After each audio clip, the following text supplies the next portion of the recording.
या मालिकेच्या आजच्या भागात आपण पाहणार आहोत पाणीपुरी खाऊन लीला आणि एजे घरी येतात. मात्र ते दोघे सतत एकमेकांकडेच बघत असतात आणि गालातल्या गालात हसत असतात. त्यानंतर ते दोघेजण कारमधून खाली उतरतात. लीला एजेंना म्हणत असते की मला तुमच्याशी थोडं बोलायचं आहे आणि त्यामुळे एजे विचारतात की बोल लीला, काय झालंय? आणि त्यावर लीला आनंदाने म्हणते की एजे, माझा ना खरंच विश्वास बसत नाहीये की तुम्ही माझ्यासोबत ठेल्यावर पाणीपुरी खाल्ली. मला कधीच वाटलं नव्हतं की तुम्ही माझ्यासाठी असं काहीतरी कराल. आणि मग त्यानंतर ती एजेंचा हात हातात घेत त्यांचे मनापासून आभार मानते. तर एजेसुद्धा त्यांचा हात तिच्या हातावर ठेवतात आणि ते बघून लीलाला तर खूपच आनंद होतो आणि मग त्यानंतर ती घरात निघून जाते. तर एजे मनाशी म्हणत असतात की लीला, तुझा प्रत्येक दिवस असाच आनंदात जावा यासाठी मी काहीही करायला तयार आहे. तर दुसरीकडे लक्ष्मी आणि सरू दुर्गाच्या खोलीत बसलेल्या असतात आणि दुर्गाचे दागिने बघत असतात. सरू म्हणत असते की त्या लीलाच्या घरच्यांनी तर सगळे दागिने घेतले सुद्धा आणि ते सुद्धा आपल्या पैशांनी. तर लक्ष्मी म्हणत असते की हो ना, आणि ती लीलाची आई तर कशी बघत होती दागिन्यांकडे. तर सरू म्हणत असते, मी तर तिच्या इतकी लालची बाई आजपर्यंत बघितलीही नाही. आणि मग त्या दोघीजणी दुर्गाला म्हणू लागतात की दुर्गा वहिनी, तुमची यशच्या लग्नाच्या बाबतीत किती स्वप्न असतील ना, मात्र आता तुम्हाला सगळ्याच बाबतीत कॉम्प्रोमाइज करावं लागत आहे. ती मुलगीसुद्धा तुमच्या पसंतीची नाही आहे. तुम्ही हे सगळं कसं काय सहन करताय, आणि ते सुद्धा इतक्या शांत पद्धतीने. मात्र दुर्गा म्हणत असते की आपलं घर लग्न घर आहे ना, मग तुम्हा दोघींना काहीच काम नाही आहे का? जा काहीतरी काम करा. त्यामुळे मग त्या दोघीजणी तेथून निघून जातात. तर दुर्गा एका व्यक्तीला कॉल करते आणि म्हणते की माझं तुझ्याकडे महत्त्वाचं काम आहे, लवकरात लवकर मला येऊन भेट. तर दुसरीकडे लीलाचे बाबा हिशोब करत बसलेले असतात. तितक्यात कालिंदी त्यांच्यासाठी काढा घेऊन येते. वातावरण बदलल्यामुळे ते आजारी पडलेले असतात. मात्र कालिंदी या गोष्टीवरून सुद्धा त्यांना टोमणे मारत असते. तितक्यात बाबांचं लक्ष तिच्या गळ्यातील सोन्याच्या हाराकडे जातं. ते तिला म्हणत असतात की तू हा हार लीलाच्या घरून घेऊन आली आहेस ना? तर कालिंदी म्हणत असते की हो, पण मी काही चोरून आणला नाही, तर सरोजिनी ताईंनी स्वतःहून मला दिलाय. आणि ते ऐकून बाबा तिला समजवण्याचा प्रयत्न करतात. मात्र कालिंदी काही ऐकून घेत नाही. उलट ती म्हणत असते की मी तर खूपच खुश आहे, कारण आता आपली रेऊ बघा किती श्रीमंत घरात जाणार आहे. मला तर त्यांनी एक दागिना दिलाय, मात्र आपली रेऊ अशी सोन्याने मढेल. आणि ते तिचं बोलणं ऐकून बाबा म्हणतात की तुझ्याशी तर काय आणि कसं बोलावं ना तेच कळत नाही. मात्र कालिंदीला काही फरक पडत नाही. ती हसतच तेथून निघून जाते. तर दुसरीकडे लीला झोपण्याआधी तिचं स्किन केअर करत असते. तर एजे तिच्याकडेच बघत असतात आणि ते मनाशी म्हणत असतात, म्हणजे लीलाचं हे रोजचं रुटीन आहे. उगाच मला असं वाटलं की काल तिने हे सगळं मुद्दाम केलं. आणि मग त्याच वेळी लीलाचं त्यांच्याकडे लक्ष जातं. ती विचारते की एजे काय झालं, पण एजे पटकन खाली मान घालतात. तर लीला हसतच मनाशी म्हणत असते की मला माहिती आहे एजे, तुम्ही माझ्याकडेच बघत होता.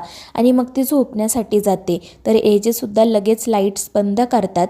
तर लीला विचारते की एजे, तुम्ही लाईट्स का बंद केल्या, माझ्यासाठी का?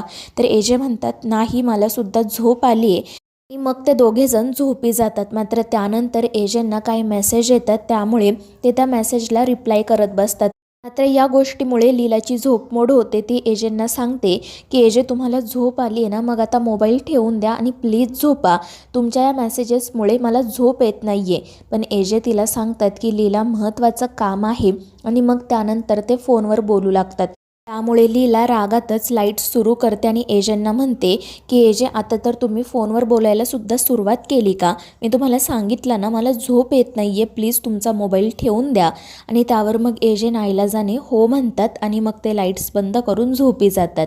तर दुसरीकडे दुर्गा, सरू आणि लक्ष्मी घराबाहेर उभ्या असतात. सरू आणि लक्ष्मी दुर्गाला सांगत असतात की वहिनी, आजींनी लीलासाठी जो हार घेतला आहे ना, तो त्यांनी तिला अजून दिलाच नाही. त्यामुळे आपण एक काम करूयात, तो हारच गायब करूयात, म्हणजे लीलाची फजिती होईल. पण त्यांचा हा प्लॅन ऐकून दुर्गा चिडून म्हणते की तुम्हाला कळतंय का, तुम्ही काय बोलताय ते? जर तो हार तुम्ही गायब केला तर आजी दुसरा एखादा नवीन हार घेतील आणि तो लीलाला देतील. पैसे तर आपलेच जाणार आहेत ना, त्यामुळे चुकूनही असं काही करू नका. आणि त्यावर त्या दोघी हो म्हणतात.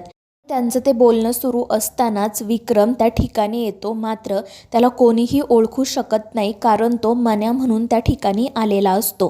तो सरळ घरात जाण्यासाठी निघतो, पण लक्ष्मी, सरू, दुर्गा जाऊन त्याला पकडतात आणि विचारतात की कोण आहेस तू आणि आत्ता यावेळी इथे काय करतोय.